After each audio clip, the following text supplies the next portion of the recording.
여러분 안녕하십니까? 8월 22일 목요일 JCN 모닝뉴스 시작합니다. 코로나19 입원 환자가 급증하고 있는 가운데 개학 시즌을 맞은 학교들도 비상에 걸렸습니다. 최근 울산 지역 학생 코로나 확진자가 지난달보다 2배 이상 급증하고 있는데요. 교육청은 이번 달 말 감염병 확산이 절정에 이를 것으로 예상되는 만큼 집단 감염 예방을 위해 총력 대응에 나섰습니다. 라경훈 기자가 보도합니다. 울산의 코로나19 확진자가 지난 6월 말부터 급증하고 있습니다. 이런 가운데 최근 개학을 맞이한 학교들이 비상에 걸렸습니다. 8월 중순부터 울산 지역 초중고등학교가 일제히 개학을 맞고 있는 상황. 울산 지역 학생 확진자도 개학과 동시에 증가하고 있는 추세입니다. 지난 7월 마지막 주 확진자는 21명. 하지만 최근 개학 시기를 맞으면서 확진자가 2배 이상 급증했습니다. 코로나19가 4급 감염병으로 하향되면서 스스로의 예방과 관리가 중요해졌습니다. 하지만 현재 자가진단 키트가 없는 학교도 있었습니다. 자가진단 키트 없다고 들어가지고요. 필수 비축이 아니라서요. 학교에서 상시적으로 비축하는 방역물품 목록이 있거든요. 그 전에 재고 물량이 계속 있었고요. 유효기간 때문에 폐기했거든요. 울산시 교육청은 이달 말 감염병 확산이 절정에 이를 것으로 예상되는 만큼 예방에 총력을 다하겠다고 밝혔습니다. 특히 집단 감염에 취약한 기숙학교 등을 중심으로 예방 대책을 마련할 계획입니다. 대응 매뉴얼에 따라서 방역물품 비축, 소독 등 새학기에 대비하도록 지속적으로 학교에 안내를 하고 있습니다. 개학 전후 3주간을 중점관리기간으로 설정하여 방역 사항에 대한 점검을 실시하고 코로나19 의심 증세가 있거나 확진이 된 학생은 학교 지침에 따라 증상이 사라질 때까지 등교를 하지 않아도 출석이 인정됩니다. 다만 학원 같은 경우는 강제성이 없어 교육청은 증상이 있을 경우 스스로 출석하지 않을 것을 당부했습니다. 한편 질병관리청은 확진자가 이번 달 말 지난해 최고 유행 수준인 주당 35만 명까지 갈 것으로 내다봤습니다. JCN 뉴스 라경훈입니다. 울산의 1인당 개인 소득이 동남권에서 가장 높은 반면 소득의 역외 유출도 가장 많은 것으로 나타났습니다. 동남지방통계청에 따르면 2022년 기준 울산의 1인당 개인 소득은 연간 평균 2,604만 원으로 동남권에서 가장 많고 전국 평균 2,336만 원보다도 높았습니다. 반면 지역 외로 나간 소득을 보여주는 지역외 순수취 본원 소득의 동남권 전체 순유출액은 2022년 기준 19조 3천억 원으로 이 가운데 울산이 18조 4천억 원에 달해 동남권 전체의 95.3%를 차지했습니다. 특히 이 기간 경남은 3조 2천억 원이 역외로 순유출됐고 부산은 2조 3천억 원이 지역 내로 유입된 것에 비하면 울산의 소득 역외 유출 정도가 심각한 것으로 나타났습니다. 울산 지역 기업 심리지수가 2개월 연속 하락했습로 한국은행 울산본부에 따르면 기업들의 업황에 대한 심리 판단을 보여주는 8월 울산의 기업 심리지수는 96.8로 전달 대비 1.2포인트 하락했습니다.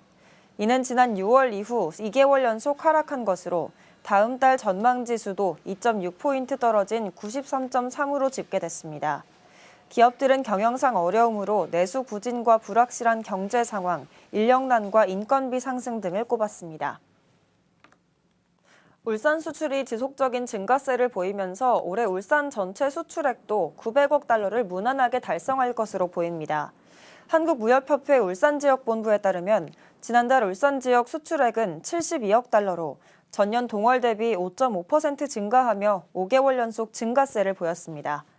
품목별로는 석유 제품과 석유 화학 제품 수출이 두 자릿수 증가율을 보였고 국가별로는 중국과 일본 등으로의 수출이 크게 증가했습니다. 무역협회는 올해 울산 전체 수출액이 900억 달러를 넘어설 것으로 전망했습니다. 울산시가 울산시의회 후반기 의장 선거 파행에 대한 문책성 인사 성격으로 의회 사무처장을 교체하는 것과 관련해 황상규 현 의회 사무처장이 반발하고 나섰습니다. 황 처장은 의회 사무처의 미흡한 업무 처리로 시의회 파행이 빚어졌다는 부분에 대해서는 책임을 통감한다면서도 의장 직무 대행인 부의장이 울산시에 상호 파견을 요청할 수 있는 권한이 있는지 의문인데다 의회 정상화가 늦어지는 것이 모두 의회 사무처의 책임인 양 오도하는 것은 명예훼손이자 직권남용의 소지가 있다고 주장했습니다. 황 처장은 또 오히려 특정인 챙기기로 귀결되지 않을지 우려스럽다며 조만간 직원들에 대한 인사 결과가 나오면 의회 파행 사태의 또 다른 원인이 드러날 것이라고 말해 이번 인사에 사실상 반기를 들었습니다.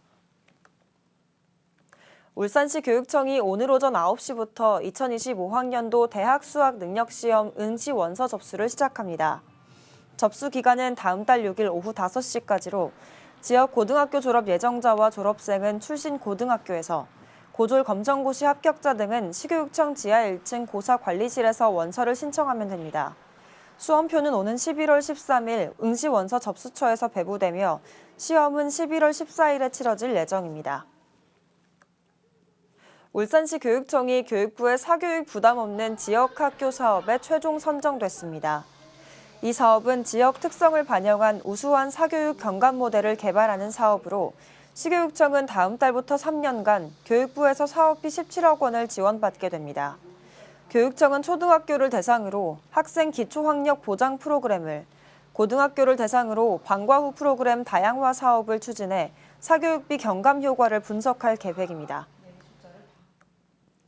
동신학원 이사장 김장배 시조시인이 4번째 시조집을 발간했습니다. 약학 박사 출신의 김 시인은 지난 2017년 국제신문 신춘문예 시조부문에서 당선된 이후 관역과 사막개미, 풀꽃 시편 등의 시조집을 발간한 데 이어 이번째 4번째 시조집 햇살파종을 발간했습니다. 김 시조시인은 이번 시조집에서 8순이 넘은 연륜에서 나오는 인생과 역사, 인간관계 등에 대한 문학적인 감성을 정형적인 시조를 통해 정감나게 표현했다는 평가를 받고 있습니다. 지난달 유니스트 제5대 총장으로 임기를 시작한 박종래 신임 총장이 어제 취임 기자회견을 열고 향후 비전과 계획을 발표했습니다. 박 총장은 개척자의 땅 울산에서 개척자형 인재를 양성해 유니스트를 울산의 스탠퍼드 대학으로 키우겠다는 포부를 밝혔습니다. 박영훈 기자가 보도합니다. 유니스트 박종래 신임 총장은 취임 기자회견에서 가장 먼저 울산이 대기업 창업주들이 꿈을 키운 개척자들의 땅이라는 점을 강조했습니다. 개척자형 유니스트 인재를 양성해 미국 서부 개척의 땅인 실리콘밸리의 스탠포드 대학과 같이 유니스트를 세계적인 대학으로 키우겠다는 포부도 함께 밝혔습니다. 개척자형 인재 양성을 위해 미래 인재의 핵심 역량을 선발 요소로 반영한 새로운 입학 전형 제도를 추진하겠다고 설명했습니다. 학생들 개개인의 특기와 자질을 충분히 개발하고 살려서 학생 개개인의 성공적인 자아 실현이 이루어질 수 있도록 교육 체계를 개편하고자 합니다. 연구중심 대학인 유니스트가 내놓고 있는 연구 결과들이 지역 산업체와 연계되지 않는 현실적인 문제도 지적하며 맞춤형 융복합 연구 플랫폼을 구축하겠다는 계획도 밝혔습니다. 연구실에서 잠자고 있는 기술들을 일깨워서 조금 더 업그레이드 시키고 생산 현장 맞춤형으로 이렇게 진화 발전시킴으로써 연구 경쟁력을 새로운 차원으로 이끌어 가고자 합니다. 4차 산업혁명 시대에 발맞춰 유니스트의 국제화를 위해 해외 대학과의 협력 플랫폼을 만들겠다는 계획도 덧붙였습니다.